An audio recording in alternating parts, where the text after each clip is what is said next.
బాపట్ల జిల్లా అద్దంకి పట్టణంలో కామేపల్లి కళ్యాణమండపంలో జరిగిన సెమీ క్రిస్మస్ సెలబ్రేషన్స్ లో రాష్ట్ర విద్యుత్ శాఖ మంత్రి గొట్టిపాటి రవికుమార్ పాల్గొన్నారు.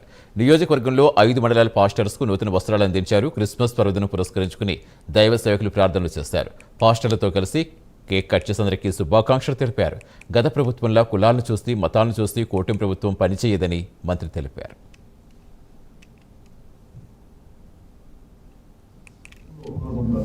నేను సంవత్సరం నా ఫ్రెండ్ బయట దేశం నుండి వెళ్ళా. అప్పుడు నాకు అర్థమైంది వాళ్ళకి ఎక్కడ గెలిచినా కలపైనా ఆ రోజు మాత్రం మన కుటుంబం మొత్తం ఎంతమంది అన్నదమ్ములు ఉన్నా వాళ్ళ బంధువులు మొత్తం ఇంటికి చేరి అందరూ ఒక ఆట 2 రోజులు నుండి కలుపుకుంటాం అనమాట.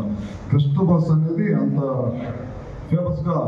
అట్లానే వాళ్ళ ప్రభుత్వం కూడా మొత్తం 8,427 మందికి పాస్టర్లకి ఒక్కొక్కరికి 5,000 చొప్పున 50,40,00,000 రూపాయల దాకా జీవో ఇచ్చారు. తొందరలో అందరం కూడా డబ్బులు ఖాతాలో పడతాయి. ఇందాక మన యేసుబాబు గారు చెప్పినట్టు ఇంకెక్కడో కొన్ని చర్చిలకు సంబంధించి వాటిని కొద్దిగా సవరణ చేయాలని చెప్పి అన్నారు.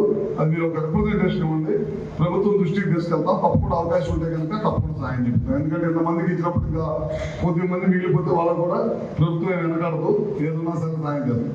ఒక్క క్రిస్టియన్స్కే కాదు, ముస్లిమ్స్కి, సమాజంలో ఉన్న ప్రతి ఒక్కరు కూడా కూటమి ప్రభుత్వం అందరూ కూడా న్యాయం చేసే విధంగానే ఈ ప్రభుత్వం పరిపాలన ఉంటుంది. ఒకరు గొప్ప ఒకరు తక్కువ కులాలకి మతాలకి మధ్య తగులు పెట్టి లబ్ధి పొందే కార్యక్రమాలు ఈ ప్రభుత్వం చేయదు.